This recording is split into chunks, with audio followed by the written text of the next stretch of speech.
السلام عليكم ورحمة الله وبركاته سورة saaxiibayaal marka waxaynu wadaynaa tolosshani c plus plus marka wax soo qaadana operatorska qaybtii ugu horeysa operatorska soo qaadana oo arithmetic operators oo ahaa xisaabaadka caadiga ahaa iyo mutualka ayaan kusoo darnay okay marka hadda waxaan isla qaadanaynaa wax loo yaqaano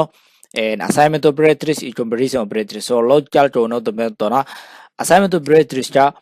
waa operators loo isticmaalo in la assign gareeyo value to a variables qiimo ayaa marka waxaa la siin doonaa variableka ayaa qiimo la siin doonaa actually waxa weeyaan assignment operatorka waa calaamadaas equalka okay assignment operatorka waxa weeyaan calaamada equalka to assign the value tain to yani variableka loo yaqaano x calaamadaas equalka ayaa waxaa loo yaqaanaa assignment okay assignment operatorka lagu sheegay waa intaas kaliya so waxaa jira marka additional assignment operators adds a value to a variable jiro mid oo plus oo ka horeeya then equal ay tahay okay taas marka waxaa loo yaqaanaa additional assignment operator so qeybaha kalena way leeyihiin hadday noqon lahayd ka jar ku dhufo qeyb iyo waxaasoo dhan waxay leeyihiin assignment operators ay leeyihiin okay marka let's see marka assignment operatorka lagu sheegay waxaa waaye tusaale waxaa samaysay int number oo variable waxaa u bixisay x is equal waxaa variableka ku keedsatay 10 oo kale then haddaan rabo inaan variableka soo daawaco halkaan ku qoraynaa x okay then waxaa leenahay run noo render garee oo noo soo saaro natiijada you see waxaa halkaan ka arkaysaa in lagu soo saarayo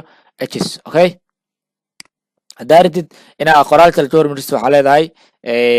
quotationka qoro double quotationki this is a number kadib waxaa leedahay bla mid kale furaysaa oo markaasi asina output kale ah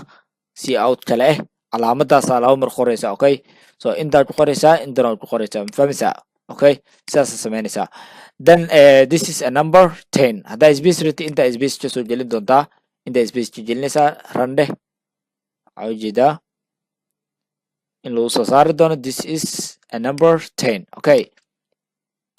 number 10 marka hadda waxaa variableka waxaa ku assign garaysay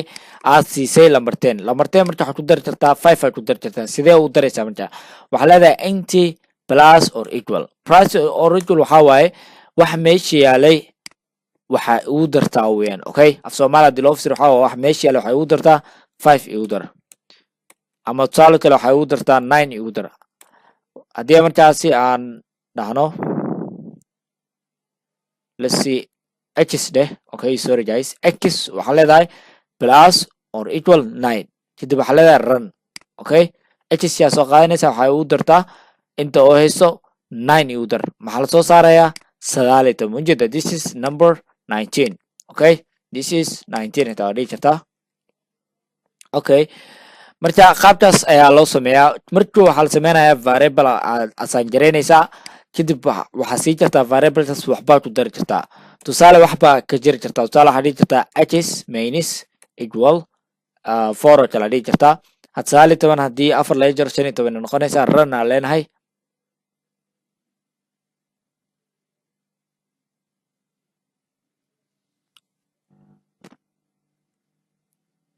it's about the internet sorry guys you see marka halkan waxaa naloo soo saaray 15 okay 15 naloo soo saaray waxaan loo xisaabin doonaa si uu kala horeeyo tusaale hadda kan hormariyo oo aan halkan geliyo maadaama xisaab ay tahay oo aan yani kajari ku dar leh tahay oo asaas micno yeelanaynin waa bedelaynaa waxaa ka dhiganaa ku dhufsho koodor waxaa la sameynaa marka 4 la jira 6 noqonay 6 waxaa lagu dhufan doonaa marka 3 oo kale ku dhufo waxaan leenahay run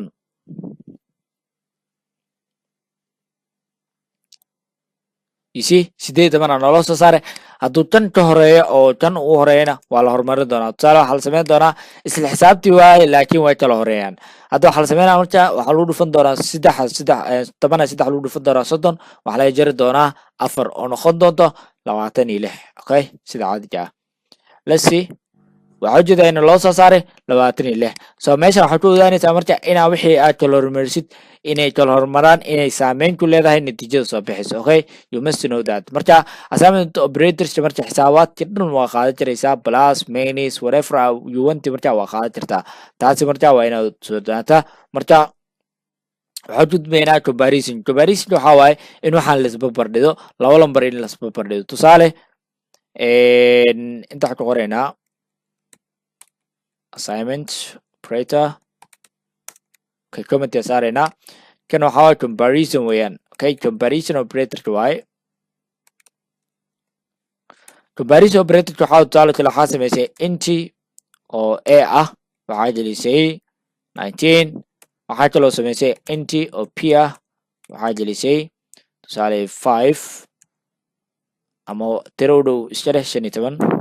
okay so marka hadda labadan lambar aan qoran labadan lambar marka isbarbardhigayna oo isbarbardhigayna si aan isbarbardhigno waa inaan practice sameysana practice marka wax ku qorayna labada lambar isbarbardhigayno waxaan leenahay a wuxuu ka weyn yahay tusaale p okay sida caadiga waa sax Soomaan so markuu sax yahay waxa soo laaban doono 1 ayaa soo laaban doono 1 return true okay 1 haduu soo laabto micnaheedu waxa tahay sax waay okay 1 haduu soo laabto micnaheedu waxa tahay sax weeyaan 1 haduu soo laabto waxa noqonaysaa marka sax weeyaan hadda waxa leenahay marka run waxa soo laabtay 1 ayaa soo laabtay tusaale hadii aad dhaho wajeer yahay waxa soo laaban doono false ayaa soo laaban doono waxa soo laaban doono marka 0 ayaa soo laaban doono hadii uu false noqdo mujida okay 0 ayaa soo laabtay soo kale waxa la mid ah is equal kale la mid ah haduu la mid yahay soo kale 50 15 tirada is equal jira asana haduu la mid yahay equal waaye rana leenahay waa la ranjareynaa waxa inoo soo baxay 1 micnaheedu waxa waa true waaye okay so equal taan waxa jira marka not equal mala mid ahan inaan dhahno tusaale hadda 19 inta u gudbinaynaa so mala mid ah waa sax Soomaan so waxaan leenahay iyadana lama mid ahan idan true soo saari doona hadaa la mid dhigno oo ismid aan tirino oo lama mid aan dhahno wuxuu noo soo celin doonaa 0 oo micnaheedu tahay false because of wuu la mid yahay Soomaan okay so marka uu toban yahay uu teeyahay dhammaan marka waxa la isku dhahaa comparisons ayaa la isku dhahaa okay comparisons ayaa la isku dhahaa marka waxaan rajaynayaa labadan cashir aan fahanteen ama labadan topic comparison operators iyo social assignment operators marka cashir jeena maanta halkaas ku soo doona. Wassalaamu calaykum waraxmatullaahi wabarakaatuh.